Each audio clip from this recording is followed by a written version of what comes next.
쉬엄쉬엄해 라는 말을 어떻게 이해하십니까? 쉬엄쉬엄해.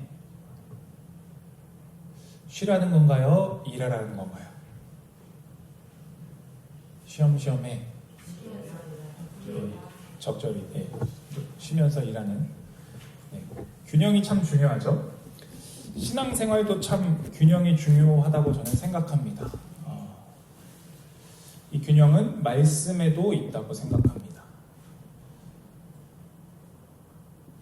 왜 이런 말씀 드리냐? 오늘 말씀의 결이 평소와는 조금 다를 수도 있을 것 같아서 말씀드립니다. 쉬엄쉬엄 해라는 말은 일도 이루어야 하고 쉬기도 해서 너도 지켜야 하는 그 중간에 적절한 지점을 찾아가면서 그렇다고 너무 놀지만 말고 그렇다고 너무 일만 하지도 말고 라는 의미가 담겨 있습니다. 우리의 신앙생활도 그렇습니다. 때로는 하나님의 위로가 필요하지만 때로는 하나님께서 꾸짖음심도 필요하십니다. 때로는 하나님께서 쉬라고도 하시지만 때로는 이제는 일어나서 걸어야 될 때다 라고도 말씀하기도 하십니다. 그렇다면 이 하나님과 이 하나님이 다른 분이냐? 그렇지 않습니다. 이 한 분이신 하나님께서 그 두 가지 모두를 우리에게 때로에 맞게, 상황에 맞게 요구하시기도 하십니다. 오늘 룻이 첫날이었습니다. 이삭 죽기 한 첫날. 밤늦게까지, 성경에서는 저녁까지라고 말하고 있습니다. 저녁까지 이삭을 주었습니다. 지난 주일에 나누었다시피 보아스가 룻에게 은혜를 베풀었습니다. 곡식 단 사이에서도 죽게 하고 또 뽑아서 이렇게 뒤에 버려서 흘려서 룻이 죽게 하기도 했습니다. 룻이 얼마나 많이 주었는지를 오늘 성경이 말하고 있습니다. 그 주운 것을 떨어보니 보리가 한 에바쯤 나왔다, 한 에바쯤 되었다라고 기록하고 있습니다. 한 에바라고 하면 보통 부피로 보자면 22리터 정도 한다고 합니다. 22리터. 그런데 곡식, 보리로서 그 부피를 채워보면 보통 15kg 정도 되는 양이라고 합니다. 이삭 죽기 할 때 보통 하루에 줍는 이삭의 양을 추정하기를 1kg에서 2kg 정도로 추정합니다. 그럼 7배에서 10배 정도 되는 양을 룻이 첫날에 주운 겁니다. 얼마나 기분이 좋았을까요? 다른 사람들의 비교가 되었을 텐데, 누가 보아도 많이 주었을 텐데, 룻이 이것을 들고 가면서 얼마나 뿌듯하고 또 기뻤겠습니까? 이것을 가지고 집에 돌아가서 그것을 시어머니인 나오미에게 보여줍니다. 그리고 또 보아스가 주어서 먹었던 볶은 곡식을 먹고 남은 것을 시어머니에게 드립니다. 이것을 본 나오미의 반응은 격합니다. 오늘 어디서 주었느냐라고 묻기 시작합니다. 나오미는 잘 알았을 것입니다. 이삭 죽기 하면 얼마나 얻을 수 있는지. 좀 기대겠죠. 5kg라도 가져오면 얼마나 좋을까. 하루 먹을 수 있는 양, 두 명의 과부가 그냥 평범하게 식사했을 때 1.2kg 정도 먹었을 것이다 라고 추정합니다. 1.2kg 하루에. 과부니까 또 가난한 자들이었으니까 좀 아껴 먹으면 좀 더 먹을 수 있었겠죠. 좀 적게 먹을 수도 있었겠죠. 그러면 15kg 하면 평범하면 열흘. 거기서 좀 더 해봤자 20일 남짓 새 양입니다. 이거를 오늘 본문 마지막 절에 보면 보리추수와 밀추수 때까지 이삭을 주었다라고 성경 기록하고 있는데 아무리 많이 주어봤자 6개월치 식량이었을 겁니다. 그런데 어떻게 매일 15kg씩 주었겠습니까? 그러진 못했을 겁니다. 그러면 4개월치 정도의 식량을 얻을 수 있었을 겁니다. 그럼 나머지는 어떻게 살아야 되는 겁니까? 아마도 품삯을 팔아서 먹고 살아야 했을 겁니다.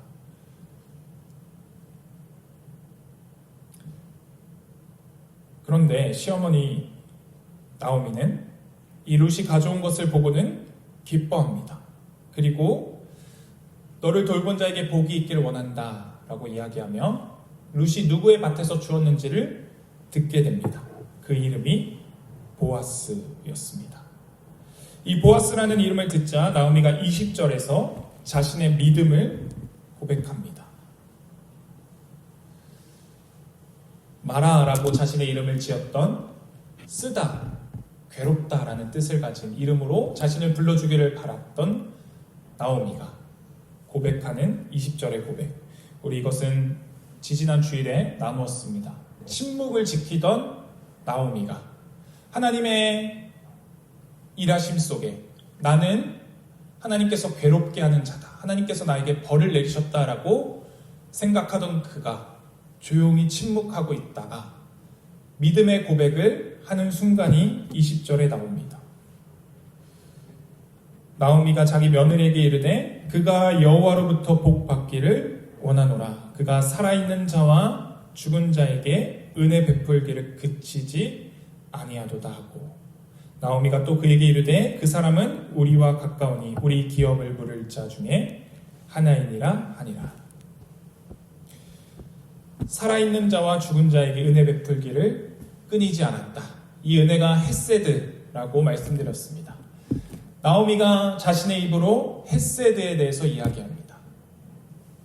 그저 우리가 생각하는 은혜에 그치는 것이 아니라 우리가 나누었던 헤세드, 어떤 책임으로부터 책임져야 하는 것 이상의 것을 하는 것, 언약적인 사랑을 보이는 것, 그것을 나오미가 보고 있습니다. 보아스의 일하는 것을 통해서 보고 있지만 나오미가 결국에 궁극적으로 보는 것은 하나님의 일하심을 보는 것입니다. 하나님께서 자신을 괴롭게 하셨다라는 것, 하나님이 그들을 죽였다라는, 그의 남편과 그의 자녀들을 죽였다라는 어떤 명확한 근거는 없습니다. 자신에게 이루어진 일이 하나님께서 하셨다라는 것이 그저 막연하게 알고 있을 뿐입니다. 그런데 막연하게 알고 있던 나오미가 이제 하나님의 일하심을 다시 한번 막연하게 보기 시작합니다. 보아스를 통하여서 헤세드를 베푸시는 하나님, 보아스를 통하여서 그저 하루 먹을 양식을 기대했던 그들에게 며칠, 열흘에서 15일까지는 버틸 수 있는 양의 양식을 공급하시는 하나님을 보게 됩니다. 그 작은 시작을 보게 됩니다. 그래서 그녀의 입에서 헤세드라는 단어가 터져 나오게 되는 것입니다. 그러면서 나오미는 룻에게 기업 물을 자에 대해서 이야기합니다. 보아스라는 이름을 듣고 그는 기업 물을 자 중에 하나이다 라고 이야기합니다. 이 기업 물은다 라는 것은 레위기 25장 25절에 기록되어져 있습니다. 하나님께서 주신 땅은 팔 수 없는 것입니다. 원래 땅은 하나님의 것이고 그것을 통해서 삶을 이어갈 수 있도록 하나님께서 모두에게 나눠주셨기 때문에 땅은 팔 수 없는 것입니다. 혹시라도 너무 가난해져서 땅을 팔게 되면 이것은 가까운 친족 중에 유력한 자가, 힘 있는 자가 이 기업을 대신 사주었어야 합니다. 이 기업을 사서, 이 땅을 사서 산자의 것이 되는 것이 아니라 원래 주인에게로 돌아갑니다. 이것이 고엘 제도 중에 하나입니다. 그래서 나오미가 기업 물을 자 중에 하나다라고 말하는 것은 우리가 잃어버린 땅, 우리가 되찾을 수 있는 방법 중에 하나다. 그것을 사줄 수 있는 사람 중에 한 사람이다 라고 이야기하고 있습니다. 고엘 제도는 약자들을 보호하는 것이었습니다. 사실 이 고엘 제도가 없어도 기업은 희년이 돌아오면 모두에게 원래 주인에게로 돌아갔어야 합니다. 그러나 이스라엘 가운데서 희년은 잘 지켜지지 않은 것 같습니다. 그렇다면 그들이 이 땅을 되돌려 받는 길은 기업 물으는 자가 대신 그 기업을 물려주는 것입니다. 그런데 룻과 나오미의 입장에서 보면 이것은 은혜가 맞습니다. 이것은 커다란 헤세드입니다. 하지만 보아스의 입장에서 좀 생각해 봅시다. 보아스는 왜 기업을 물러야 합니까? 하나님이 명하셨으니 기업을 꼭 물러야 합니까? 우리 뒤에 가면 나오지만 보아스보다 더 가까운 친족이 있었습니다. 그에게 우선권이 있었습니다. 기업을 물러야 하는 우선권이. 그러나 그는 처음에는 내가 물으겠다라고 대답하지만 생각해보고 고민해보다가 이것이 나에게 손해가 되겠다라고 생각하곤 기업을 물으지 않겠다 이야기합니다. 그래서 그것이 보아스에게 넘어간 것입니다. 그러면 보아스는 이 기업을 왜 물러야 합니까? 보아스는 손해보는 것일지도 모릅니다. 아니, 어쩌면 손해보는 것이 자명해 보입니다.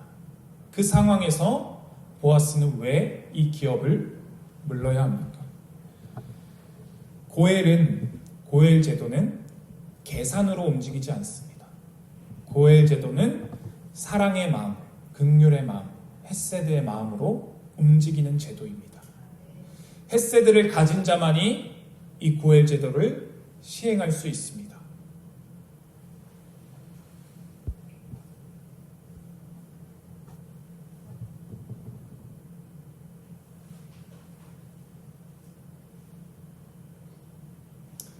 이 기업 물을 자라는 것을 알게 되자 이제 나오미와 룻이 무력한 자였던 그들이 보아스에게 집중하기 시작합니다.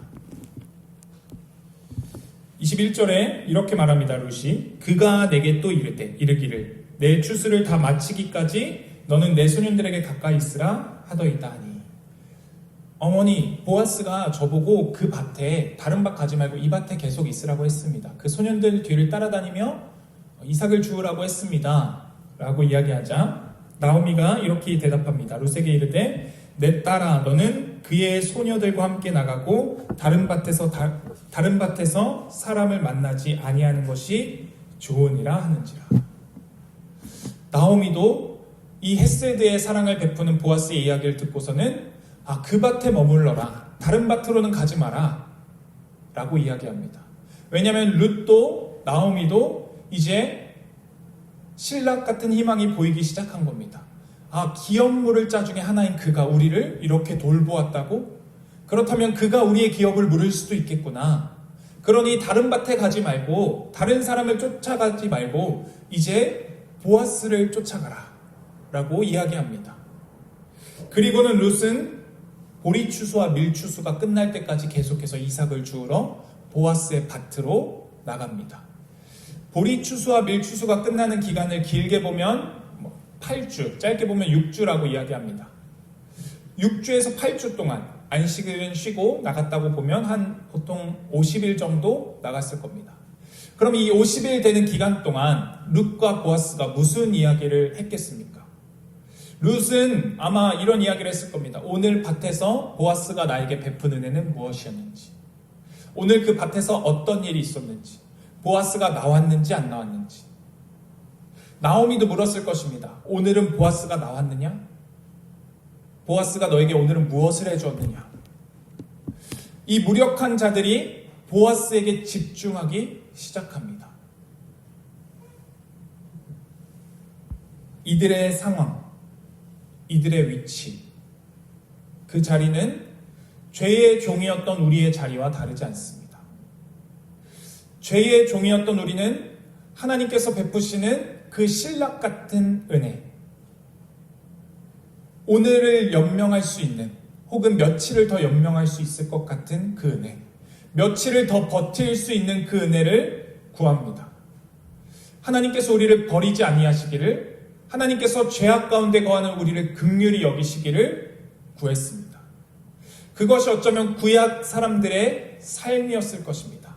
하나님께서 우리를 심판하지 않으시기를, 혹여 심판하시기로 결심하셨더라도 그 마음을 돌이키시기를 바랐을 것입니다. 그들의 바람은 그 신락 같은 은혜, 한 에바쯤 얻을 수 있는 그 은혜를 구하는 것이었습니다. 죄의 종이었던 사람들은 하나님께서 베푸시는 그 신락 같은 은혜를 줍기 위하여 날마다 밭으로 나아가야 했습니다.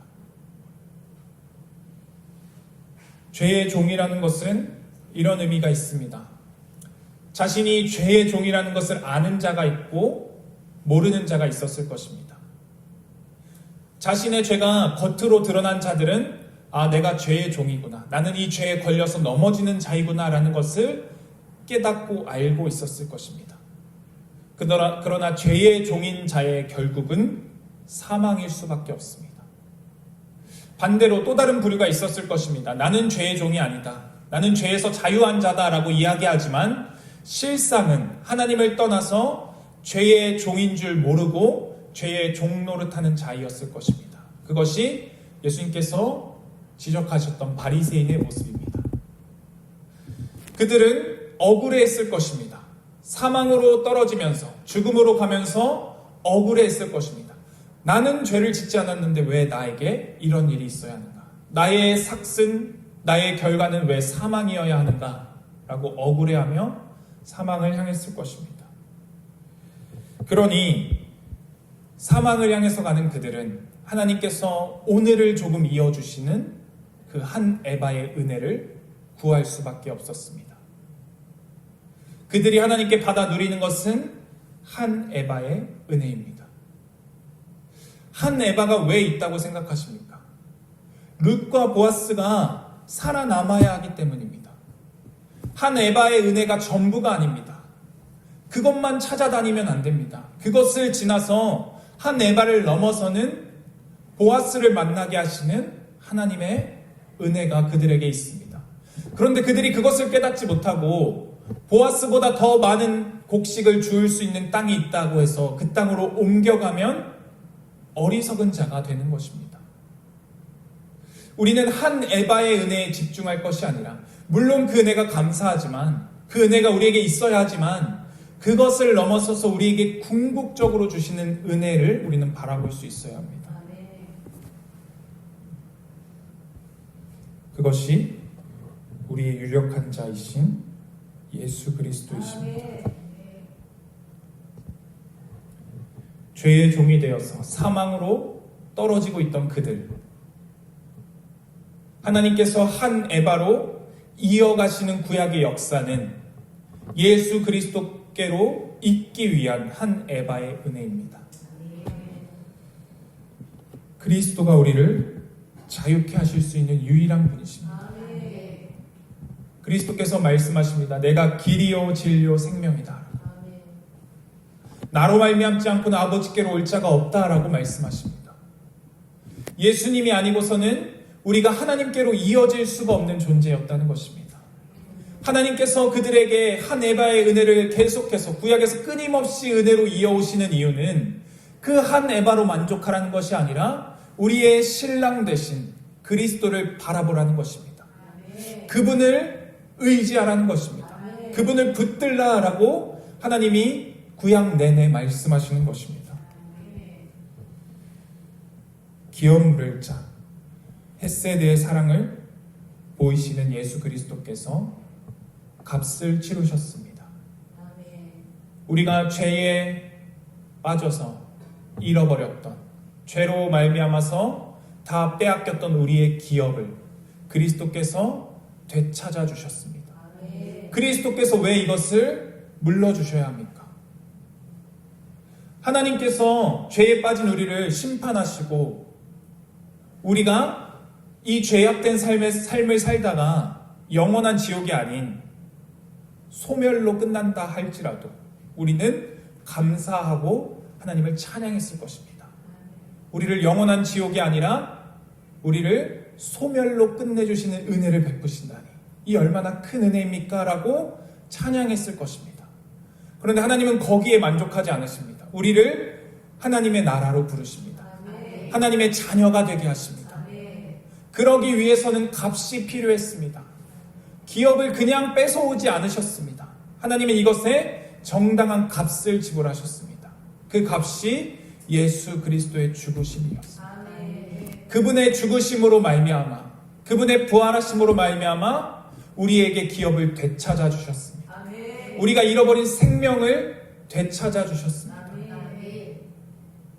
그러니 우리는 그리스도를 바라보아야 합니다. 룻과 나오미가 보아스에 대해서 계속 이야기했듯이 보아스가 어떤 은혜를 베풀었는지, 보아스가 오늘은 기분이 어땠는지, 오늘 너와의 관계는 어땠는지 물었듯이 우리는 그리스도와의 관계를 점검해야 합니다. 나와 그리스도의 관계가 지금 어떠한지, 그리스도는 나에게 어떠한 존재인지 생각해 보십시오. 룻이 보아스와 결혼해 놓고는 다시 아침마다 나가서 이삭을 줍는다면 그것은 어리석은 자입니다. 보아스와 결혼했다면 보아스가 주는 그 풍족한 삶, 풍요로운 삶, 유력한 자가 주는 그 삶을 누려야 합니다. 하나님께서 우리에게 그 은혜를 주십니다. 그리스도로 말미암는 풍성한 삶. 우리 양육교재로 사용하는 그 풍성한 삶으로의 초대, 첫걸음, 기초가 엉뚱한 것이 아닙니다. 한 에바쯤 되는 은혜가 아닙니다. 그 삶은 우리를 풍성한 곳으로, 신부가 누릴 수 있는, 아내가 누릴 수 있는 삶으로 부르는 것입니다. 그러니 그리스도께서 베푸신 은혜를 기억하십시오. 그분께서 짊어지신 우리의 죄를 기억하십시오. 이 낮은 자리에 그리스도께서 오셨습니다. 우리의 처지는 마치 물에 빠진 사람과 같습니다. 그것도 태평양 한가운데 망망대해 속에 빠진 사람입니다. 거기서 수영을 잘하냐 못하냐는 전혀 중요하지 않습니다. 수영을 할 수 있냐 없냐는 중요하지 않습니다. 조금 더 오래 버티느냐, 그 차이가 있을 뿐입니다. 그곳에 빠진 자의 결국은, 그들의 결과는 죽음뿐입니다. 거기에서 우리에게 필요한 것은 강력한 힘을 가지신 구원자, 물 위에 떠있는 배, 가라앉을 수 없는 그 배, 사망을 이기시고 물에 빠진 것처럼 보였던 그 순간에 다시금 올라오신 그 배, 구원의 방주 대신 그리스도가 필요할 뿐입니다. 그러니 우리가 그리스도를 붙드는 자가 되어야 하는 것입니다. 그분에게 올라타는 자가 되어야 합니다.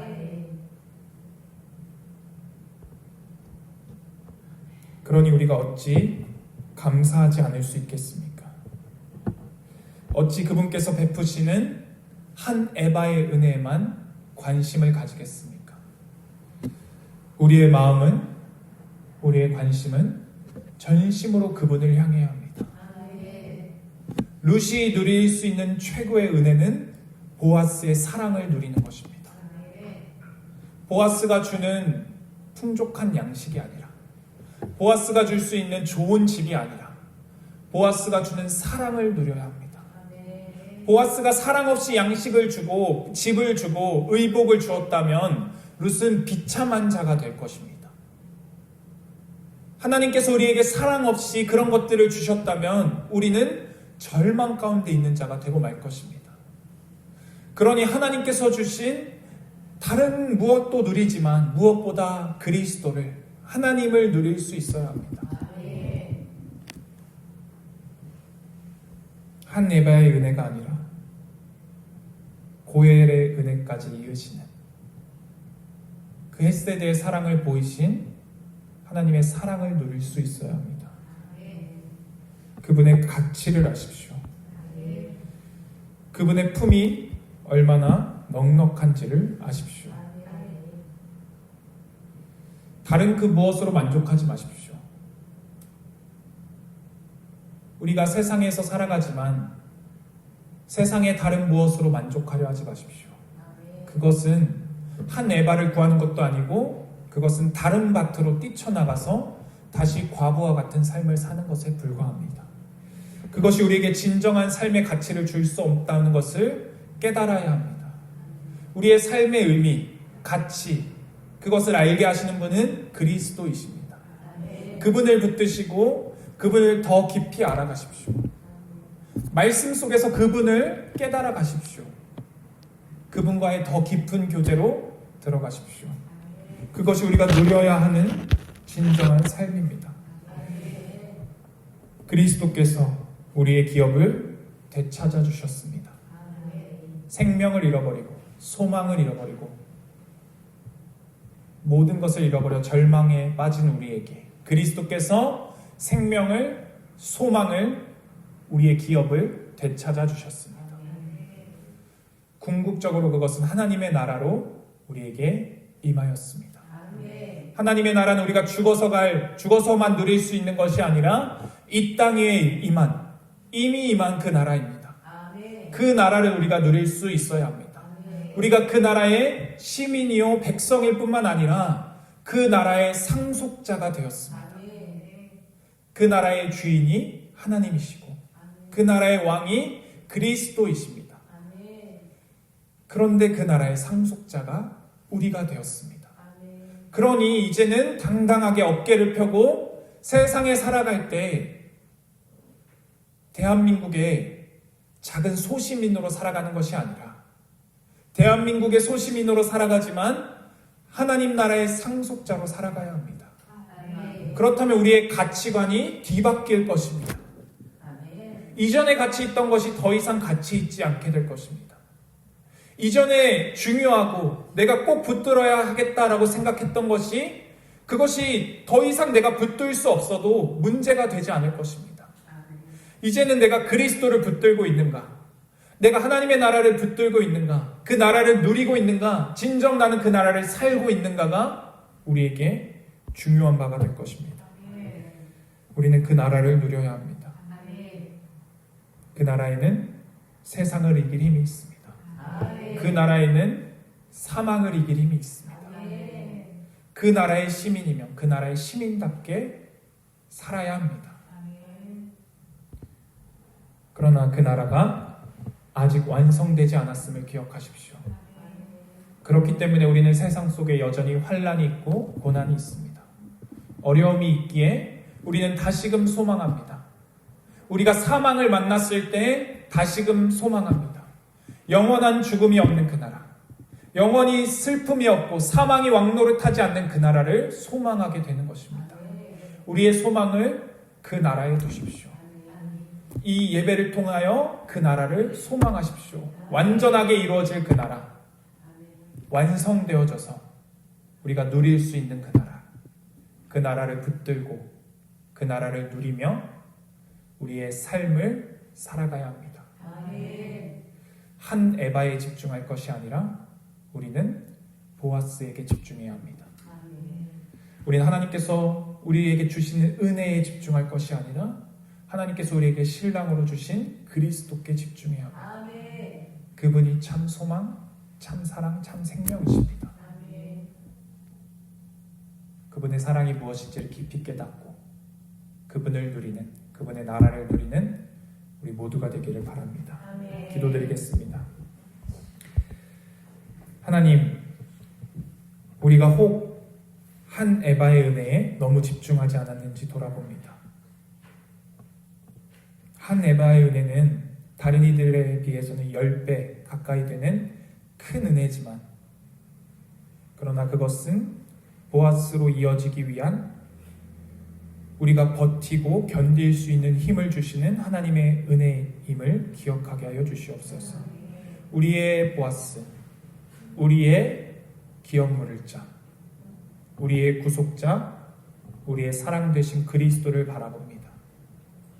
그분은 우리를 위하여 죽으실 필요가 없으셨던, 우리 없이도 영원히 영화롭고 영원히 만족스러우셨던 하나님이심을 기억합니다. 그러나 그 주님께서 계산하지 않으시고 헤세드의 사랑으로 이 땅 위에 내려오셔서 당신의 언약의 사랑을 이루어 가심을 우리가 보았습니다. 그분의 삶은, 그분의 생애는, 그분의 고난은 우리가 당했어야 하는 것들을 당하는 삶이었습니다. 죄에 빠진 우리를 구속하기 위하여 더 이상 죄악에 빠져 허우적거리는 것이 아니라 하나님께서 주시는 그 풍성한 생명을 누리게 하기 위하여 이 땅에 오신 그리스도를 찬양합니다. 우리 그 주님을 주님으로 모시게 하시고 우리 그 주님을 바라보게 하시며 우리 그 주님으로 말미암아 참 생명을 누리는 자 되게 하여 주시옵소서. 그렇게 우리를 예수 그리스도께로 이으시는 하나님의 은혜에 감사드립니다. 그 은혜로 살아가고 있으니 하나님께서 이으셨던 예수 그리스도께로 우리 모두가 이어져 그리스도로 말미암아 기뻐하는, 즐거워하는, 그분을 누리는 주님의 자녀, 주님의 백성 되게 하여 주시옵소서. 우리에게 기업을 회복해 주신 우리 주 예수 그리스도 이름으로 기도드렸습니다. 아멘.